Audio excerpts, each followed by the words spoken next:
السلام علیکم ورحمۃ اللہ وبرکاتہ۔ ناظرین کرام، تجوید القرآن کلاسز کا سلسلہ جاری ہے۔ اس سلسلے میں خاکسار سورۃ النحل کے رکوع نمبر 3 کی تلاوت کے ساتھ آپ حضرات کی خدمت میں حاضر ہے۔ ناظرین کرام، تلاوت کے بعد حسب سابق ہم قواعد بھی پڑھیں گے۔ اب ہم سنتے ہیں سورۃ النحل کے رکوع نمبر 3 کی تلاوت۔ اعوذ باللہ من الشیطان الرجیم،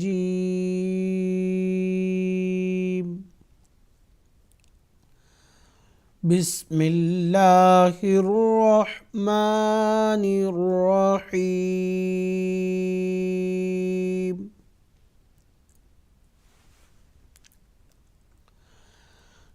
الہکم الہ واحد، فالذین لا یؤمنون بالآخرۃ قلوبہم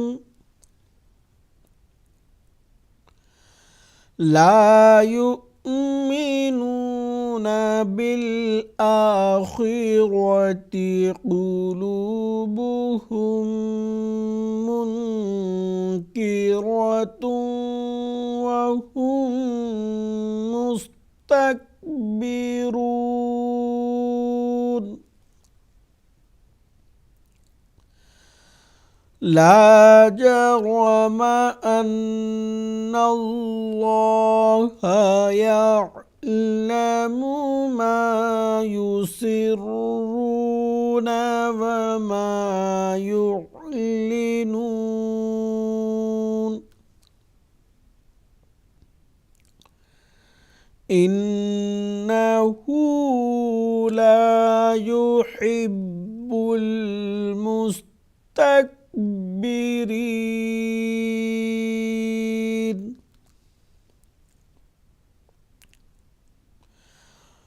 وَإِذَا قِيلَ لَهُم مَّاذَا أَنزَلَ رَبُّكُمْ قَالُوا أَسَاطِيرُ الْأَوَّلِينَ،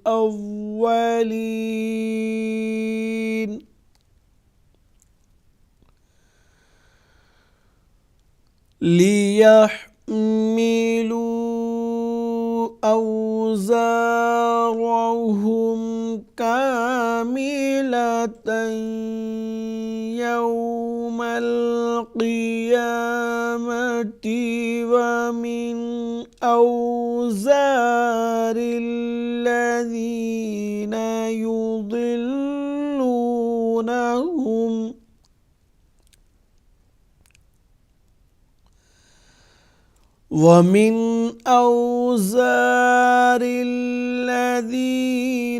يُضِلُّونَهُم بِغَيْرِ عِلْمٍ، أَلَا سَاءَ مَا يَزِرُونَ۔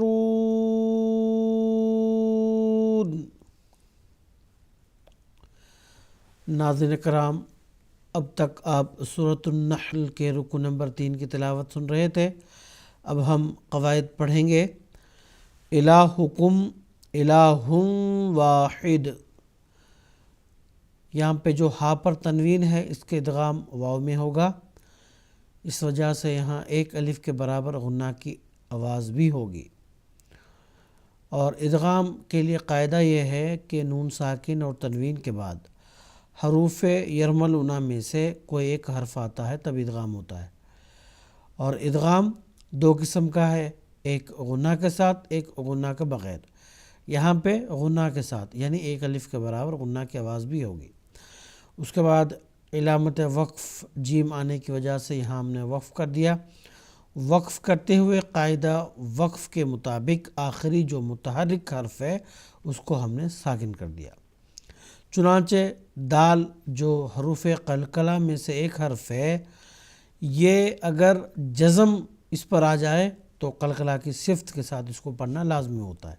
اب وقف کرنے کی وجہ سے دال کو ہم نے ساکن کر دیا، تو چنانچہ اس کو قلقلہ کی صفت کے ساتھ پڑھیں گے، یعنی واحد، اس طرح سے۔ اس کے بعد آگے فالذین، دال کو نرم آواز کے ساتھ پڑھیں گے۔ لا یؤمنون، حمزہ کو زغتا یعنی جھٹکے کے ساتھ پڑھیں گے، اس کو ہم یؤمنون نہیں پڑھ سکتے بلکہ یؤمنون اس طریقے پر پڑھیں گے۔ بالآخرۃ، خا اور را دونوں پر پڑھیں گے۔ خا اس لیے پر پڑھیں گے کیونکہ یہ حروف پر میں سے ایک حرف ہے، اور را اس لیے پر پڑھیں گے کیونکہ حرف را پر زبر اور پیش آنے سے پر پڑھتے ہیں۔ اس طرح آگے قاف ہے، قلوبہم میں قاف یہ حروف پر میں سے ایک حرف ہونے کی وجہ سے اس کو گول پڑھیں گے۔ اس کے بعد دو میم کا اکٹھا ہونا، اس کو ادغام مثلین کہتے ہیں۔ یہاں پہ ایک الف کے برابر غنہ کی آواز ہوگی۔ اس کے بعد نون ساکن کا یہاں اخفا ہوگا، یعنی نون ساکن کی مکمل آواز کی ادائی نہیں ہوگی بلکہ اس کی آواز مخفی ہوگی، اور ایک الف کے برابر غنہ کی آواز یہاں ہوگی۔ اس کے بعد را پر زبر ہے تو اس کو پوشیدہ، اس کو گول پڑھیں گے، اور تا پر جو تنوین ہے اس کا ادغام واو میں ہوگا اور ایک الف کے برابر غنہ کی آواز بھی ہوگی۔ اس کے بعد وہم مستکبرون میں دو میم کا اکٹھا ہونا، اس کو کہتے ہیں ادغام مثلین، تو یہاں پہ ایک الف کے برابر غنہ کی آواز ہوگی، اور تا کو اور کاف کو دونوں کو باریک پڑھیں گے، اور را پر پیش ہونے کی وجہ سے اس کو گول پڑھیں گے۔ علامت وقف آیت آنے کی وجہ سے یہاں ہم نے وقف کر دیا۔ وقف کرتے ہوئے قاعدہ وقف کے مطابق آخری متحرک حرف کو ہم نے ساکن کر دیا۔ اس کو ساکن کرنے کی وجہ سے اس سے قبل جو حرف مد عموماً ایک ہی الف کے برابر کھینچا جاتا ہے، تو مد عارض کا قاعدہ لاگو ہو کر ایک الف سے زائد اس کو کھینچیں گے۔ اگلی آیت لا جرم، اور را پر زبر ہے تو اس کو گول پڑھیں گے۔ ان اللہ، نون مشدد ایک الف کے برابر، اس کو غنہ کی آواز کے ساتھ پڑھیں گے، اور اللہ کا جو لام ہے اس کو گول پڑھیں گے۔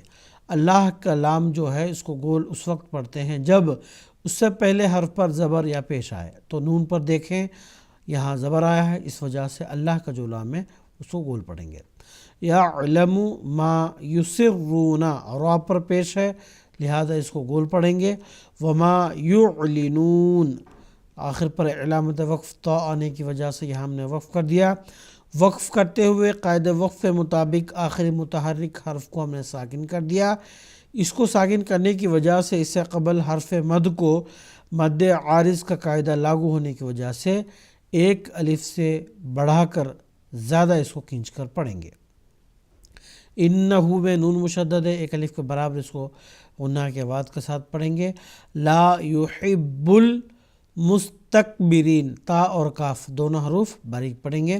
اس کے بعد را جو ہے اس کو بھی باریک پڑھیں گے کیونکہ اس پر کسرہ ہے، زیر ہے، پیش یا زبر آتا ہے تب ہی را کو گول پڑھتے ہیں، ورنہ باریک، یعنی کسرہ جب آئے تو باریک پڑھتے ہیں۔ تو آخر پر علامت وقف آیت آنے کی وجہ سے ہم نے وقف کر دیا۔ وقف کرتے ہوئے قاعدہ وقف کے مطابق آخری متحرک حرف کو ہم نے ساکن کر دیا، اور ساکن کرنے کی وجہ سے اس سے قبل جو حرف مد یا ہے اس کو ایک الف سے بڑھا کر زیادہ کھینچ کر پڑھیں گے مد عارض کے قاعدے کے مطابق۔ تو ناظرین کرام، آج کی کلاس میں بس اتنا ہی، انشاءاللہ اگلی کلاس میں پھر ملاقات ہوگی۔ السلام علیکم ورحمۃ اللہ وبرکاتہ۔